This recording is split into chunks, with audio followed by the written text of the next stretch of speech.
आदरणीय मंचासीन आदरणीय सभी अतिथिगण, मैं सबसे पहले सुखदेव सिंह गोगामेरी जी के चरणों में अपनी श्रद्धांजलि अर्पित करता हूँ और इस समाज से कहना चाहता हूँ, बहुत कम लोग हैं, संख्या मुदानी 25 दिसंबर 1925 को आरएसएस का गठन किया था।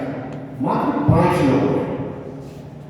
संख्या से कोई क्रांति नहीं हो, क्रांति विचारों से। अखिल भारतीय क्षत्रिय महासभा का गठन 1895 में हुआ था और आरएसएस का गठन 1925 में हुआ। कम्युनिस्ट पार्टियों का भी गठन 1925 में हुआ। तो मैं हमेशा कहता हूं कि अगर हम कमजोर पड़े तो अपनी विचारधारा के कारण कमजोर पड़े। हम लोगों को कनेक्ट नहीं कर पाए। आजादी के बाद लोगों ने हम लोगों को खलनायक के रूप में चित्रित किया। हमको सवर्ण कहा गया, जालिम कहा गया, फॉरवर्ड कहा गया, सब कहा गया। क्यों कहा गया? ताकि आप कुछ लोग एक तरफ हो जाएंगे और हम 85 लोग एक तरफ हो जाएंगे।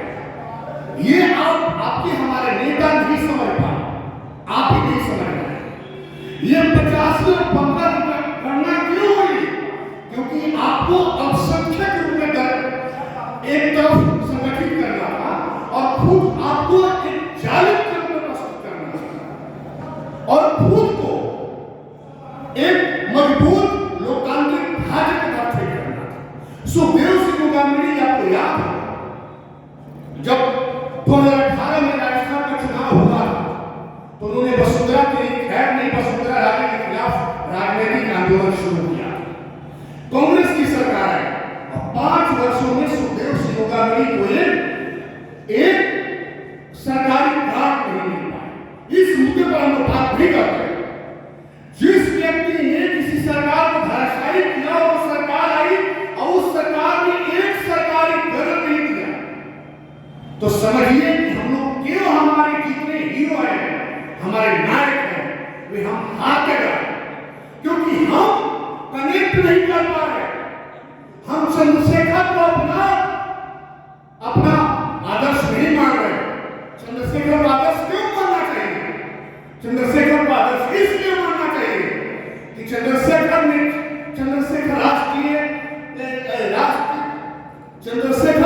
ने अपनी जीवन जीते जी अपनी पत्नी अपने पुत्रों को उत्तराधिकारी नहीं बनाया, लेकिन चंद्रशेखर हो गए सवाल, चंद्रशेखर हो गए फॉरवर्ड। और जो लोगों के दरबार में उनकी पत्नी उनके बेटियां ही पढ़ सकती हैं, वे हो गए सामाजिक न्याय के सबसे बड़े योद्धा। आपकी गलती है, आप नहीं लोगों को बता पाए कि आपने बीपी सिंह ने लोगों को संगठित किया।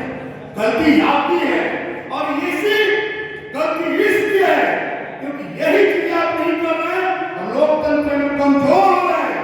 और लोकतंत्र में जब आप कमजोर होइएगा तो सरकार को बनाइएगा भी, तब भी सरकारी गणना नहीं मिलेगा। अगर 5 सरकारी गणना मिले होते तो क्या सुखदेव सिंह गोगामेरी की हत्या हुई होती? हो सकता है कि नहीं हुई होती। तो मैं हमेशा ही कह रहा हूं, आप लोग समझिएगा कि सुखदेव सिंह गोगामेरी के मुद्दे पर यह क्यों?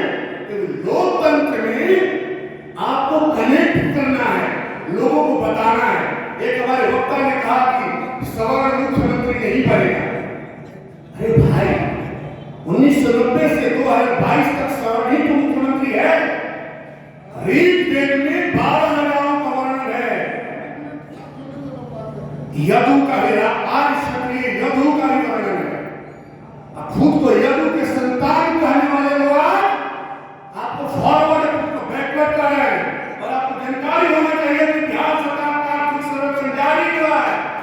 राजपूत मात्र 3.81% सरकारी नौकरी में है। जिन ब्राह्मणों को सबसे ज्यादा कार्य किया जाता है वे ब्राह्मण अपनी जाति के अपेक्षा कम की नौकरी है, लेकिन आप कह नहीं पाए। आप किसी में देखिएगा आर्थिक सर्वेक्षण में बंद है। सारे लोगों का मुश्किल यह है कि वे आपको फॉरवर्ड करते थे। फॉरवर्ड मतलब आगरा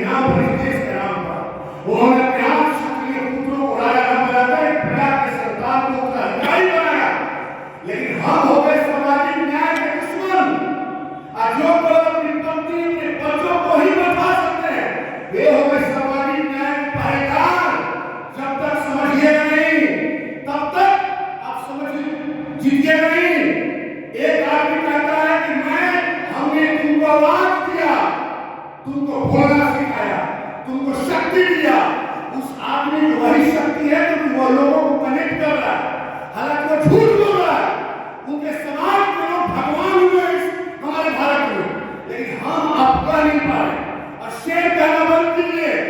मुझे अभी भी याद है उत्तर प्रदेश का चुनाव चल रहा था, नरेंद्र मोदी आए और उन्होंने क्या कहा अखिलेश यादव को? अखिलेश यादव ने कहा था कि हम भोले हैं, नरेंद्र मोदी ने कहा कि हम गधे हैं क्योंकि हम मजदूर हैं, पीठ पर ढोते हैं। तो प्लीज शेर कहना बंद कीजिए, कहिए कि हम आपके लिए सबसे कमजोर प्राणी हैं। इस शेर कहने से लोकतंत्र की लड़ाई जीतिए नहीं, सारे न्याय मिटते चले जाएंगे। हमारे सबसे तीन राजपूतों के तीन सबसे बड़े नेता हुए भारत में। चंद्रशेखर, मैंने कहा जीते जी अपने बेटे को अपनी पार्टी का पंचायत अध्यक्ष नहीं बनाया, मेरे एमपी की बात तो दूर। बीपी सिंह अब जीते जी अपनी पत्नी बेटों को कोई अधिकारी नहीं दिया। और योगी आदित्यनाथ 7 साल से मुख्यमंत्री हैं, आपने कहीं नहीं सुना होगा उनका कुछ भी अफेयर है, लेकिन क्या हमें भजा पाए, कह पाए, लोगों को बता पाए? नहीं बता पा रहे। क्यों? तुम जनता को जब तक बताइए नहीं। मैं कह रहा हूं मनोज सिंह का ये पिछले वर्ष नगर निकाय का चुनाव था और मैंने कहा था नगर निकाय के चुनाव के आरक्षण को रोक दिया गया था। हाईकोर्ट में कौन गए थे? राजपूत नहीं गया था हाईकोर्ट में आरक्षण के खिलाफ, ब्राह्मण नहीं गए थे, भूमिहार नहीं गए थे, कायस्थ नहीं गए थे, वे गए थे जो कहते हैं कि सबसे बड़े सामाजिक न्याय के योद्धा है। अति पिछड़ों ने किया आपने, लेकिन क्या आपने अति पिछड़ों को बताया? तो बताइए, तो जय से नहीं होगा।